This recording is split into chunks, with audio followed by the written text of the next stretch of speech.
أعمالنا من يهده الله فلا مضل له ومن يضلل فلا هادي له أشهد أن لا إله إلا الله وحده لا شريك له وأشهد أن محمدا عبده ورسوله اللهم صل وسلم وبارك على سيدنا محمد وعلى آله وأصحابه واستنى بسنته إلى يوم الدين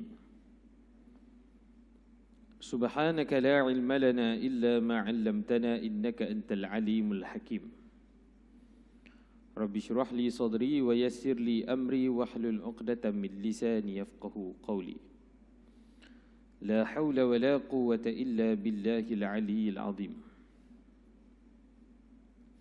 قال الله تعالى في كتابه العزيز بعد أعوذ بالله من الشيطان الرجيم وما أرسلناك إلا رحمة للعالمين صدق الله العظيم.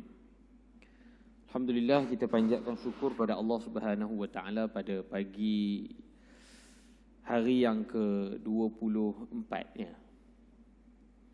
Hari yang ke-24 Ramadan Al-Mubarak 1443 Hijriah. Allah Subhanahu wa taala masih berikan kesempatan kepada kita untuk kita sama-sama berada di dalam ketaatan menjalankan perintah Allah taala iaitu berpuasa. Moga-moga Allah Subhanahu wa taala memberikan limpah kurnia kepada kita.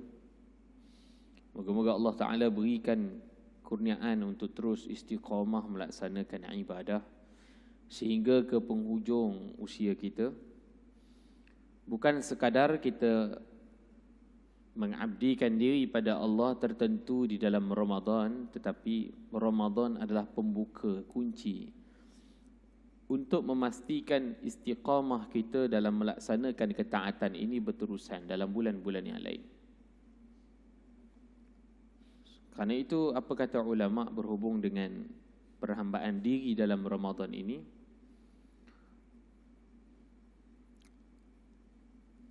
Kata ulama, kun rabbaniyin. Jadilah kamu hamba yang hamba-hamba rabbani. Tuhan yang memerintahkan kepada kita untuk jadi hamba-hamba rabbani. Apa maksud hamba rabbani? Bima kuntum tu'allimuna al-kitab wa bima kuntum tadrusun. Hamba-hamba yang menyedari tentang keperluan kepentingan mempelajari Al-Quran, kitab, isi kandung Al-Quran. Dan juga wa bima kuntum tadrusun, mereka ini mengajar pula kepada orang-orang tentang kepentingan intipati ayat Allah Subhanahu wa taala. Jadi hari ini tadi kita pun hari ini sinonim dengan Quran, World Quran Hour ya, satu program yang sangat baik. Hari ini insya-Allah satu Malaysia akan ataupun khususnya di negeri Perak akan membacakan ayat-ayat Quran dalam satu masa 12.30 hari sampai pukul 1. Jadi tuan-tuan mungkin kata, awak kerja, awak itu ini sebagainya, tak ada masalah. Kalau tak dapat berkesempatan dalam satu halaqah, satu pertemuan, bacalah masa tu. Moga-moga dia jadi satu gelombang besar. Bila bersebut Quran ni dia gelombang positif. Tambahan dibaca pada waktu yang kemuncak sebelum waktu Zuhur. Dan pada bulan yang baik pula, bulan Ramadan. Jadi mudah-mudahan di situ ada satu charge positif yang dihasilkan untuk menatijahkan ummah-ummah yang baik, masyarakat-masyarakat yang baik. Kerana kita bukan hendak semata-mata hari ini Quran datang dengan fadilat yang banyak, dibacanya, dihafaznya, tetapi dalam ruang lingkup kelompok yang tertentu. Namun bila ada program seumpama hari ini, hebahannya, pelaksanaannya secara umum menampakkan hari ini Quran itu adalah satu kehidupan, satu proses melahirkan generasi yang baik. Itu sebenarnya intipati sebenar Al-Quran. Sehingga Sayyidatuna Aisyah mengatakan tentang Al-Quran, tentang dikaitkan Al-Quran itu dengan akhlak Nabi sallallahu alaihi wasallam. Kana khuluquhul Quran. Bila ditanya apakah akhlak Nabi sallallahu alaihi wasallam, maka diperjelaskan bahawa akhlak Nabi itu adalah Quran.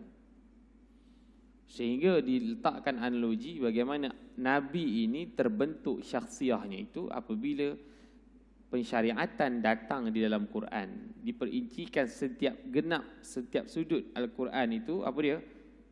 Jalan, suluhan untuk kita hari ini hidup atas muka bumi.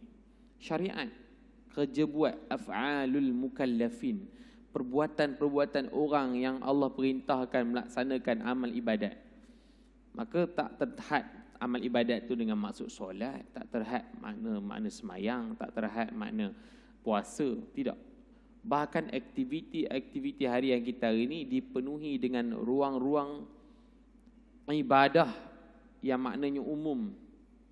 Sehingga kita berlabun, bersembang pun kita labunkan benda yang manfaat. Sehingga kita bergurau pun bergurau benda yang membolehkan, memberi manfaat. Paling kurang dengan maksud menyukakan sahabat, memberikan silaturahim, bukan menimbulkan permusuhan, bukan menimbulkan keresahan orang. Maka ini dalam kerangka hidup yang digambarkan sebagai akhlak Nabi sallallahu alaihi wasallam. Jadi sebenarnya itulah Al-Quran yang kita nak lebih besar sempena dengan penurunan Al-Quran Ramadan ini pula, dijayakan pula program yang besar ini juga supaya dia membumi Quran ni kepada masyarakat. Walaupun sebahagian kita mungkin memandang bahawa Quran ni macam mana kalau dah tak tentu. Patutnya baca Quran dalam rumah Allah Ta'ala. Betul, dalam rumah Allah Ta'ala spesifik, ada fadilat.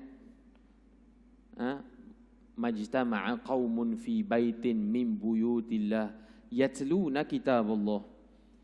Tak berimpun satu kaum dalam rumah Allah Ta'ala, di dalam banyak-banyak rumah Allah Ta'ala ni, melainkan dalam rumah Allah Ta'ala tu dia buat apa? Yatluna kitabullah, dia baca Quran. Memang tertentu ada fadilat kelebihan baca Quran dalam rumah Allah Ta'ala ni. Dan bukan sekadar itu, wa yatadarasuna bainahum, tadarus Al-Quran tu pula. Illa nazalat alaihimus sakinah, melainkan Allah Ta'ala beri padanya sakinah. Buat aktiviti tu, apa dia? Baca Quran dalam rumah Ta'ala ni, bertadarus, membincangkan apa intipati Quran. Dia ada 4 benda. Pertama, yatluna kitabullah wa yatadarasuna bainahum illa nazalat alaihimus sakinah, dapat sakinah, dapat tenang. Tak percaya buat. Mana ada orang serabut kepala bila diperdengarkan ayat-ayat Allah Ta'ala. Bahkan hari ini reaction di YouTube tu pun antara untuk menaikkan rating, tumpang kata-kata.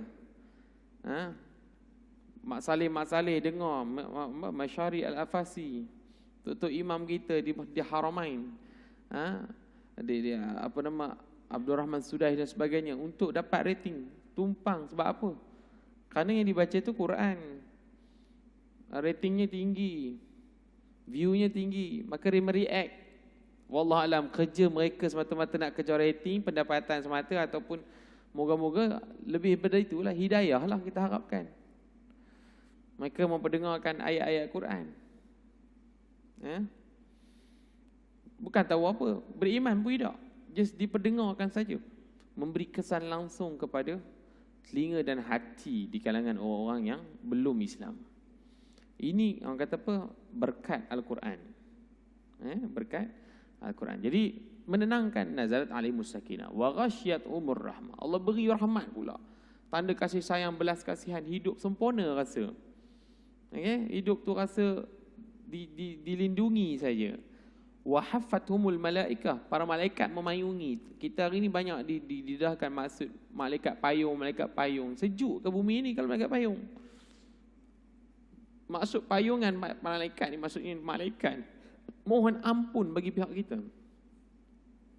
Satu-satu makhluk yang Allah Ta'ala tidak pernah berdosa dengan Allah Ta'ala, dia mohon ampun bagi pihak kita. Tak tumpang kita kata, ambil manfaat antara makhluk yang sangat taat pada Allah Ta'ala, itu malaikat. Doakan si fulan hari ni buat ketaatan, Si fulan baca Quran, si fulan buat kebaikan, kebajikan. Moga Allah Ta'ala ampun.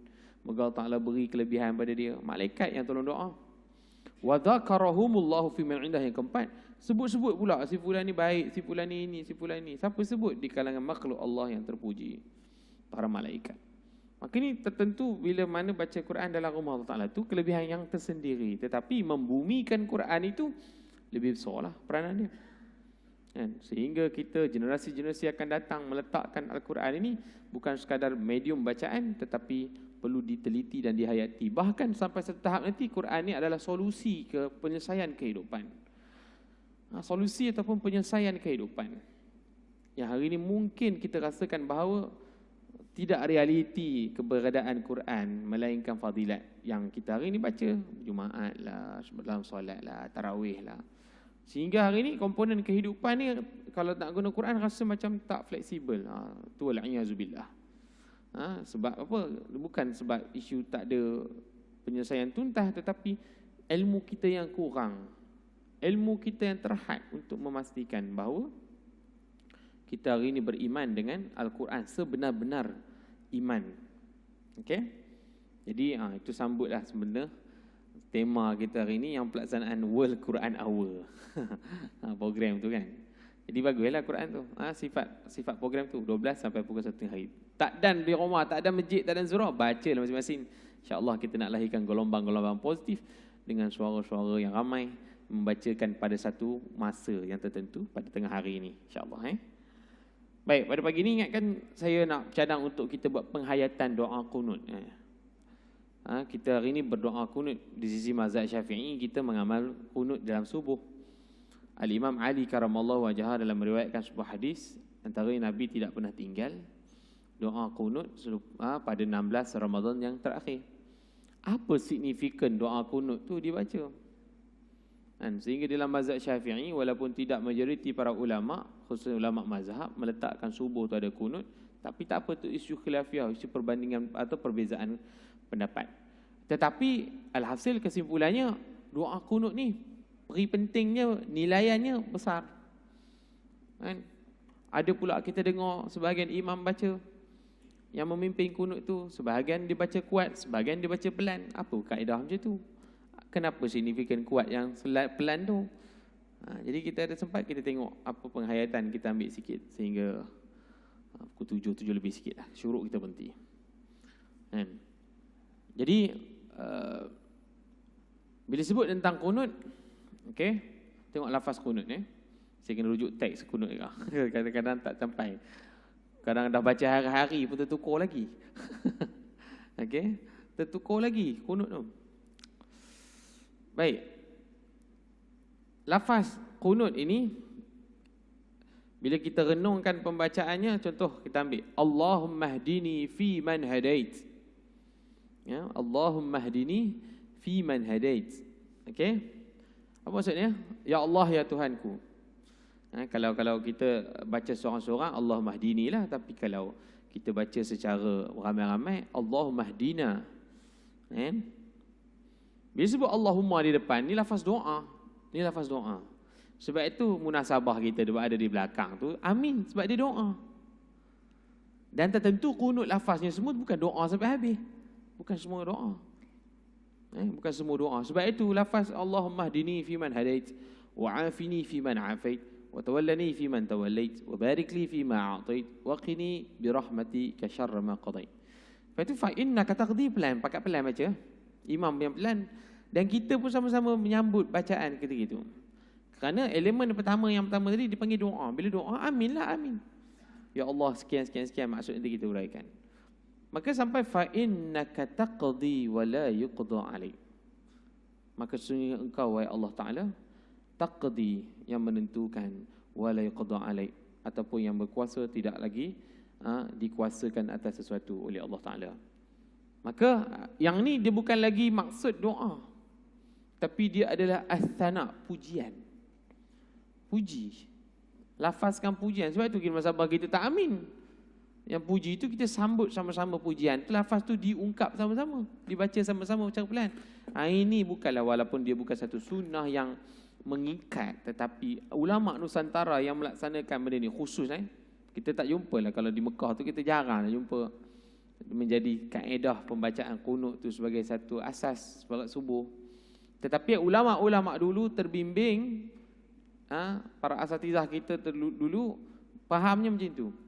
Kenapa dibaca kuat sebelumnya, tengah tu dipelan? Sebab apa? Pertama tu doa. Doa tu seorang tak penyebutnya. Kemudian yang lain amin. Bila sampai tahap pujian, puji sama-sama. Lafazkan sama-sama. Itu sampai habis tu kan. Jadi kita renung apa maksud dia, apa doa-doa yang kita lafazkan. Allahumma hdini fi man hadait, ya Allah Taala, ya Allah ya Tuhanku, berilah hidayah. Allahumma hdini, berikan aku hidayah seperti mana yang orang yang engkau telah berikan hidayah. Ya Allah, berikan hidayah padaku seperti mana orang yang telah engkau berikan hidayah. Nombor satu tu temanya untuk minta hidayah Allah Ta'ala. Ihdinas siratal mustaqim, tunjukkanlah kami jalan yang lurus. Petunjuk, ihdina. Okey? Maka kat situ satu lafaz yang mana perlu kita tegas untuk kita mohon termasuk di kalangan orang-orang yang dapat hidayah. Hidayah Allah Ta'ala ni banyaklah huraian di sisi ulama. Kita ni kena lafaz syukur pada Allah Ta'ala. Kita ni Allah beri kurniaan, lahir-lahir ada hidayah dah. Hidayah pada manusia ni ada dua. Dipanggil hidayatul kauniyah, hidayah taufiqiyah. Hidayah kauniyah ni, kauni ni ciptaan. Petunjuk yang Allah beri berasaskan ciptaan langsung. Tak payah belajar, dapat automatik. Ada tak? Ada.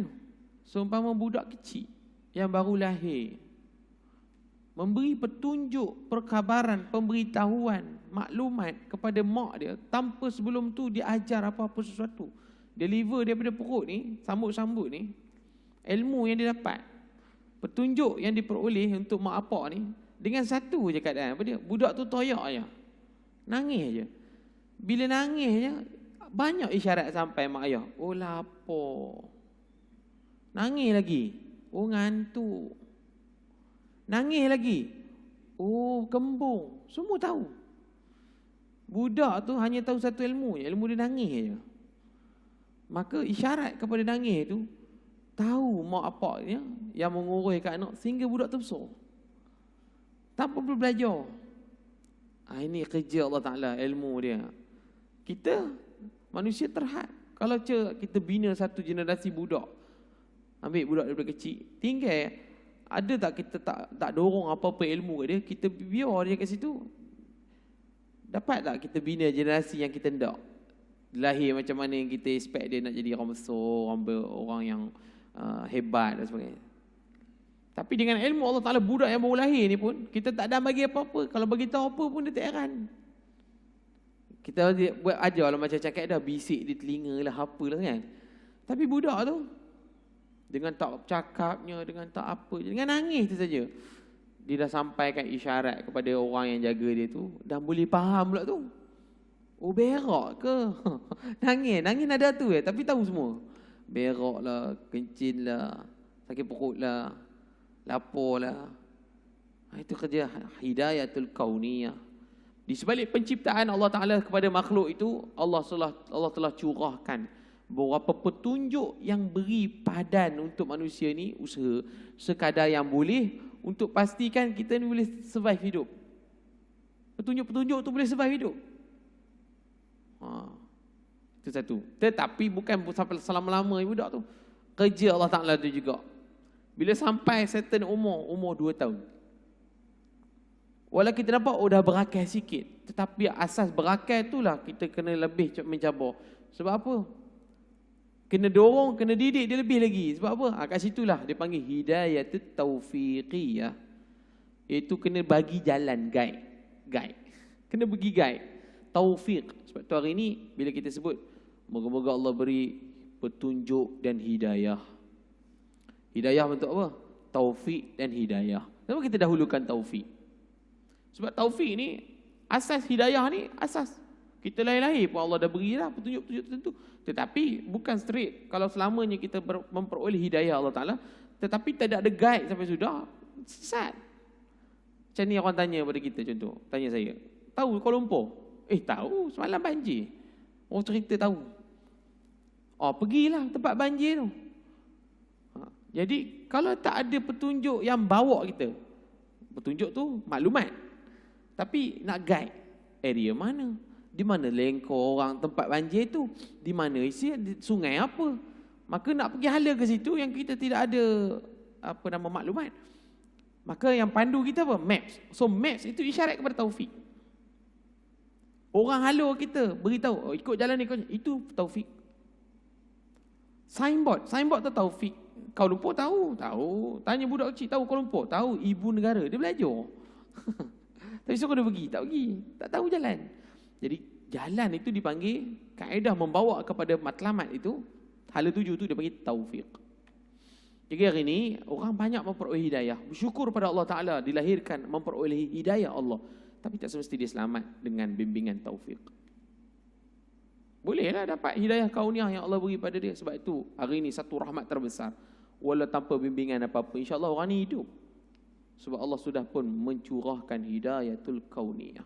Maka dengan asas hidayah kauniyah inilah, orang tak beriman pun mereka boleh survival. Mereka boleh survival. Mereka boleh tahu apa baik. Sebab itu Al-Imam Hasanul Basri bagi satu asas. Orang yang tak beriman dengan Allah, orang beriman dengan Allah Ta'ala ni cerita untuk infak, sedekah, clear. Kenapa sedekah? Moga-moga kita membenarkan apa kata Allah dan Allah akan tambahkan lagi hasil sumber rezeki. Apa punca sedekah? Nak bagi orang lain tu dapat hak dia. Kerana asas kepada lebihan yang ada pada kita hari ini, Islam, bila banyak, lebih, bukan hak kita dah, hak orang. Faham tu prinsip, falsafah kepemilikan tu. Lebih sikit je, tu hak jiran sebelah. Itu hak jiran orang yang susah. Bukan hak kita dah. Macam tu. Sebab itu namanya zakat. Sebab itu namanya wakaf. Sebab apa? Dah faham. Okay, clear. Tapi, untuk orang yang tidak beriman pun, mereka ada sanubari Allah campakkan kepada mereka dalam bentuk, walaupun tidak bawa kepada hala tuju hidayah yang boleh bawa mereka kepada mengenal Allah, tetapi mereka tetap memahami asas kebajikan. Sebab itu Al-Imam Hasan Al-Basri ditanya tentang apa hukum orang bukan Islam bagi sponsor, bagi makan orang buka puasa ke, bagi makan untuk, bahkan ada satu tempat yang YB-YB-nya kawasannya bukan Islam, bagi untuk buat tandas lagi, buat untuk sambung surau lagi, buat apa? Maka orang kita jadi trauma bila sebut orang ni bagi sekian-sekian. Maka Al-Imam Hasan Al-Basri, seorang tabi'in, pernah dijawab soalan ni, bagaimana hasil kurniaan mereka tu di sisi Allah. Di sisi Allah. Maka dijelaskan oleh Al-Imam Hasan Al-Basri bahawa di sebalik pemberian mereka itu yang berpaksikan kepada kemudahan orang lain, maka dia tetap dapat kebaikan dunia dia. Dia tetap dapat kebaikan dunia. Cuma yang membeza kita dengan dia adalah akhirat. Di sisi Allah adil dalam persoalan kehidupan ni, bertolong-tolong ni. Betul ayat Allah Ta'ala dulu, Al-Maidah sebut, wa ta'awanu 'alal birri wat taqwa. Okey, sebaliknya lawan dia, wala ta'awanu 'alal itsmi wal 'udwan. Tengok ayat tu. Bertolong-tolonglah kamu dalam perkara baik dan takwa. Baik sifatnya lebih umum berbanding takwa yang sifatnya lebih spesifik untuk maksud orang Islam. Maksud baik birri boleh semua manusia. Sebab itu orang baik ni ramai, tapi takwanya kurang. Tapi ayat itu bukan soal baik atau buruk, tapi dibincangkan dua-dua ni baik. Kerangka baik itu umum. Ta'awun itu lafaz atau wazan tafa'al, musyarakah. Ramai-ramai boleh buat, saling tolong-tolong lah gitu. Maka sebab itu hasrat itu berasaskan petunjuk ikhtiar Allah beri kepada semua akal. Betul orang buat kerja baik. Siapa-siapa walau tak beriman pun dia kerja baik. Sebab apa? Dia nak dapat impak dunia. Dia nak nampak laba dunia tu. Apa? Orang hormat dia, nanti orang sokong dia, nanti orang baik dan dia sendiri orang akan suka. Itu manfaat dunia yang pasti akan diperolehi. Tetapi dalam masalah kemungkaran, wala ta'awanu 'alal itsmi wal 'udwan. Tapi dalam masalah buruk, Jangan kamu bertolong-tolong dalam masalah dosa. Didahulukan hal dosa pula. Itu maksudnya orang Islam kalau dalam masalah perkara mungkar, benda tu dosa ke tak? Kalau dosa, jangan buat. Barulah diletakkan perkataan udwan, musuhan. Jangan kamu bertolong-tolong dalam masalah dosa dan permusuhan. Kenapa permusuhan tu selepas? Boleh jadi musuh dalam kerangka kita, kita panggil orang sekian-sekian, tu musuh kita. Tak baiklah musuh itu. Contoh, di kalangan kafir ataupun kufar, harbi. Ya betul, kita tak boleh secara depan nak straightforward, nak terus perang, terus pancung, tak boleh. Tapi Allah ajar di sisi Islam, masalah dosa tetap dosa. Masalah tak beriman tetap ada kedudukan dia di sisi Allah. Maka prinsip keagamaan letak depan. Dalam soal kemungkaran, depan. Dalam soal tak beriman, depan. Dan di samping itu tidak dinafikan tentang permusuhan. Kalau tak ada apa-apa, kenapa nak bergaduh? Tak ada apa-apa, kenapa nak musuh? Maka ini prinsip ayat yang sangat jelas. Bimbingan Quran untuk kita hari ini faham betul konteks yang kita nak sebut hari ini. Maka hidayah Allah Ta'ala tu cukup luas. Itu secara kesimpulannya lah. Hidayah Allah Ta'ala. Itu baru satu perkataan. Allahumma hdini fi man hadait. Jadi kesimpulan dia saya sebut, hidayah tu ada dua. Satu hidayah kauniyah, hidayah taufiqiyah. Hidayah kauniyah, on the spot dapat. Lahir-lahir saja. Kalau berbetulan Islam masa tu, automatik. Cuma besar sikit, ada akal sikit, cari jalan untuk memperoleh taufik. Baik. Kemudian, wa'afini fi man afait. Ya Allah, ya Tuhanku, berilah aku ni kesihatan. Afini fi man afait, seperti mana orang yang telah kamu berikan kesihatan pada dia. Itu doa dia. Jadi, kita minta benda-benda sihat, afiah. Okey, afiah. Siapa tak nak sihat hari ni? Isu-isu kesihatan banyak. Tak nak kan? Takut. Itu ini sebagainya akan susahkan kita. Tapi kita teras kepada kesihatan ni. Kita ambil semangat Nabi Ayub AS. Nabi Ayub AS kan dalam Quran cerita panjang, cerita tentang dia uji macam-macam, panjang lah. Ringkas dia, saat ujian